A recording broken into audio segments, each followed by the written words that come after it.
What's going on, everybody? It is your boy Zamboni. I am an herbalist and astrologer, and it is time to talk about the astrology of the week ahead. As always, thank you so much for being here. Thank you for sending me a tip via Venmo, Cash App, PayPal. Thank you for listening to Can't Help Myself on Spotify, Tidal, or Pandora, or YouTube, or whatever your favorite streaming platform is. Thank you for checking out the podcast, What is the Time? Thank you for going to Patreon and checking me out there. Thank you for being here as a part of this community. Let's talk about the astrology of the week ahead. This week, we are back on. So one of the reasons why I thought it would be okay for me to take a break last week is not only because the moon was in Cancer and it's a good time to take a break when the moon is in Cancer, but also because not too much happened last week. It was just kind of wrapping up the stuff in Libra, being nice with Saturn in Aquarius and Mars in Gemini. That was kind of the main situation. It was just kind of wrapping it up, no major aspects. We had the Venus Cazimi yesterday. I hope you had a nice time. I hope you had a little time with your little boo thing,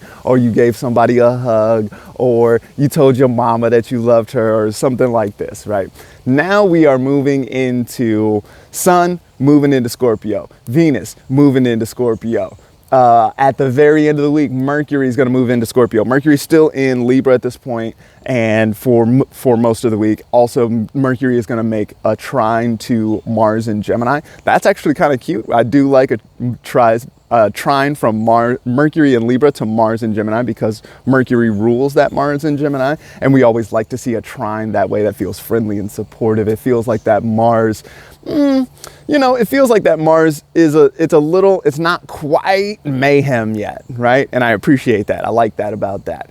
But a lot of the rest of it does look a little bit chaotic. Let's talk about that. So the main event this week that you may have heard about if you follow other astrology accounts and stuff like that, even if you listen to my forecast that I did with Palace and Cameron, I don't know, that was probably a month ago at this point. You can check it out on Spotify and Apple Podcasts and whatever. It's called Q4 with Palace and Cameron.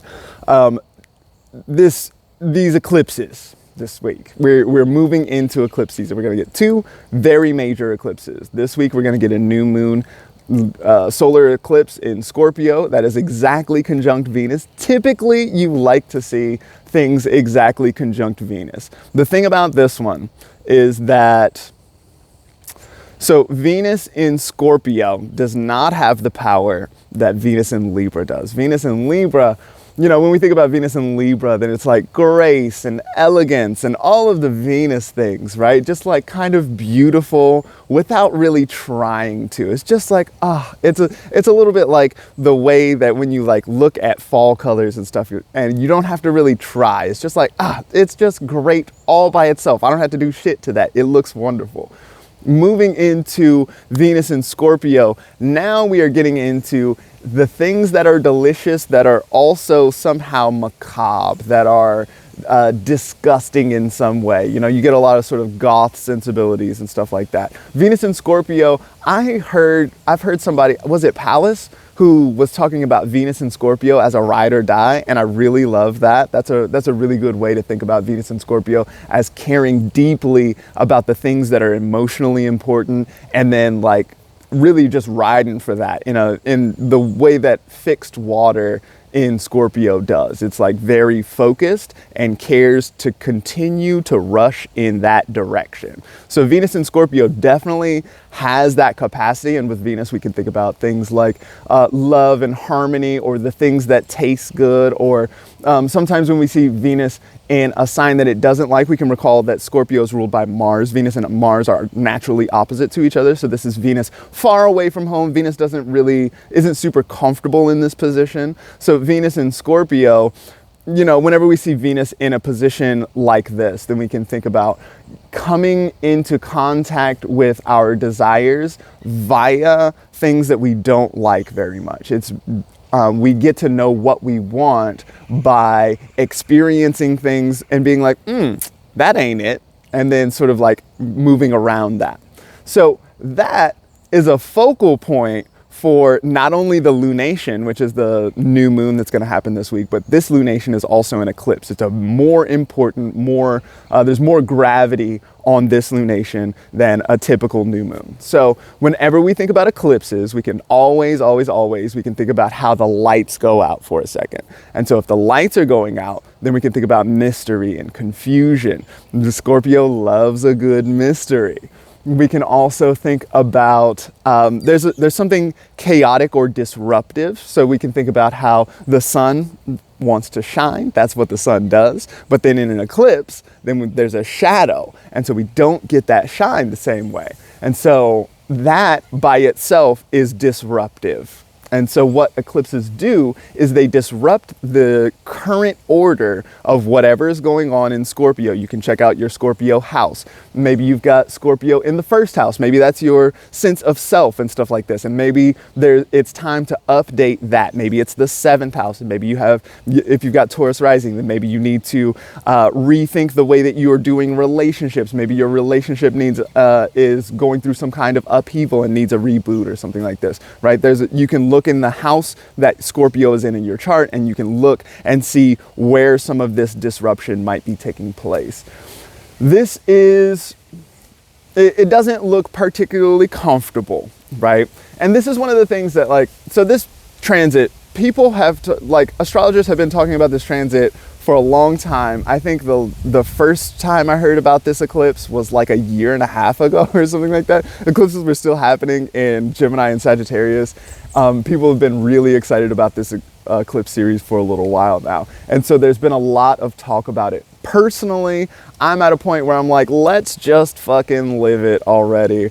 We can remember, one of the things to remember with this is that yes, it's disruptive. Yes, Venus in Scorpio is not only in Scorpio, but is also conjunct the sun and therefore combust. The Venus, so any planet which is combust the sun doesn't have the ability to do its thing as easily as it would if it was visible in the sky, because it's outshined by the light of the sun. So Venus is in a weak position because it's in Scorpio. It's in a weak position under the beams of the sun. It's also in a weak position because it's conjunct the south node. This is not comfy, like, ooh, let's hug and be cuddly and stuff like that. This is not that kind of Venus, right?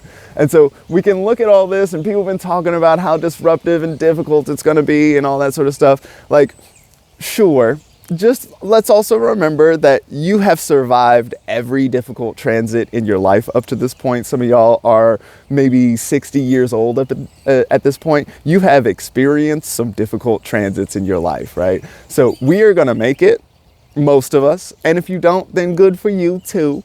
But just bear that in mind. Now, there's some other things that are going on this week which also are worth mentioning. Jupiter is going to be moving back from Aries into Pisces again. So this is Jupiter moving into dignity. We actually really like to see Jupiter in domicile. We like to see a benefic in a sign that it knows what to do with. Now, of course, that Jupiter is going to be square to Mars, and so it's a little less like electional candy, ooh, it's just so easy to it's so sweet, right? That it's a little less of that, because we had some really nice elections the last time that Jupiter was in Pisces. Shout out to the release of Can't Help Myself.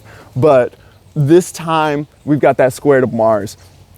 It feels less good on the Jupiter, although that Jupiter looks like it does want to help with whatever Mars is doing. And if we can think about Mars as being a warrior or something like this, then that really looks like something that could be helpful if what you want is less war and more peace or something like that, right? Jupiter is real good at peace. Jupiter in Pisces is real good for feeling feelings and remembering that we are all in this together, and maybe we should hug it out, and it's all the one stuff and all that sort of stuff. Jupiter in Pisces is really good for that sort of thing.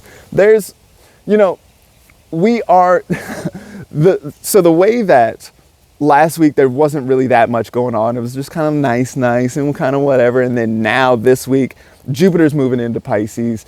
The Mercury's going to move into Scorpio at the end of the week after being in a conversation with Mars. We've got these big eclipses. There's a lot of stuff going on. This is a little bit like how the 90s thought that they weren't in history. And then now we have jumped back into the frying pan. We are now in the throes of history again. This week is like that. We are turning it up. Last week was a nice little time to chill, just be like, hi, here we are. Now we are back on. Thank you so much for being here. I super appreciate all y'all. If you want to check me out, ZamboniFunk.com is the place where you can find all of the things. You can find the music there, the podcast. You can find the Patreon there. Thank you so much for tipping me via Venmo, Cash App, PayPal. I appreciate y'all.